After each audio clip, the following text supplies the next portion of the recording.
到今天成为中国第一线城市。我在画的时候我就感触很多，其实也是看过，因为我是见证者。79年画个圈，虽然我没到，但是我的老师说你应该到广东，因为深圳那里就是一个特区了，你靠近特区近一点啊。所以你看看我后边我就搞了一排画画，我用云一样给它隔断，后边还有画，这个可以发生想象。你如果把那个堵死的这个画面就很难看，但我就突出了平安国际。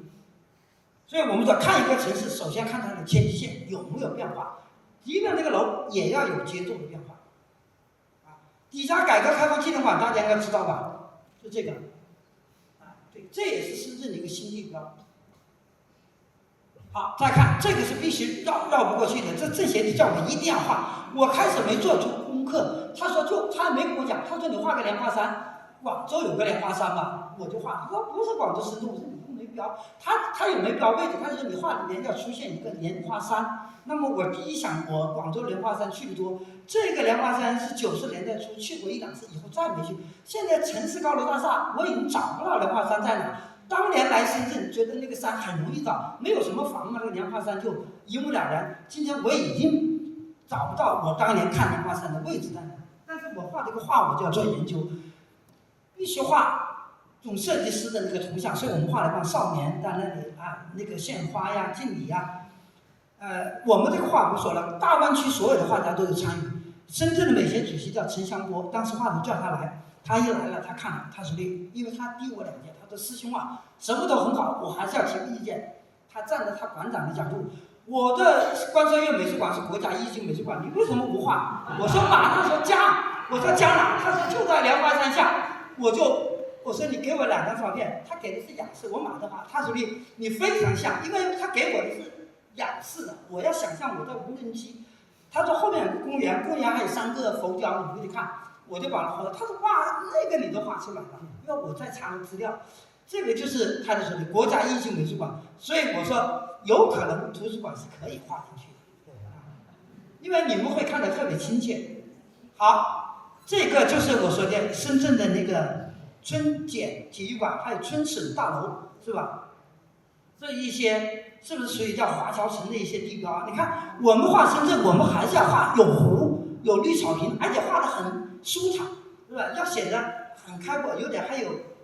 有一点是那些什么船呐、在那里比赛呀、训练呐。因为我查了很多，有些项目是在这个湖里这里比赛的啊。那我们就给它还是制造了一个景。再看这个画的天际线的变化，高低节奏跟山嵌入在一起，就是人文的东西跟自然的东西如何有机的结合在一起，又不能破坏要人家的印象。好，我们还增加一点体育的项目，滑翔伞，大家也想象那个飘下来的啊。前海石这个是又要占了，占前海石啊，扩蛇口片区啊，蓉深港合作，续开放支行。因为前海石它见证了改革开放，它也在那里提出来了改革开放再出发，也向世界宣示中国的改革不停，开放不止。前海石作为前海最具代表性的标志物，见证过重要的历史时刻，已然成为深圳这座城市的无价之宝。好，我们再讲前海石，就这一段话，就我现在画的这一段话，我刚好拆解了。这次15运闭幕式是在深圳这个地方举办的啊，他们在接待厅就选了这幅画，经过沈胜学他们交涉，希望提供一个这个高清的图，做了一个碰绘，就是复刻版的，就是这个场景，就挂在这次15运结束的贵宾接待室啊。所以15运这个闭幕式在深圳的前海欢乐港举行，深圳前海欢乐这个剧场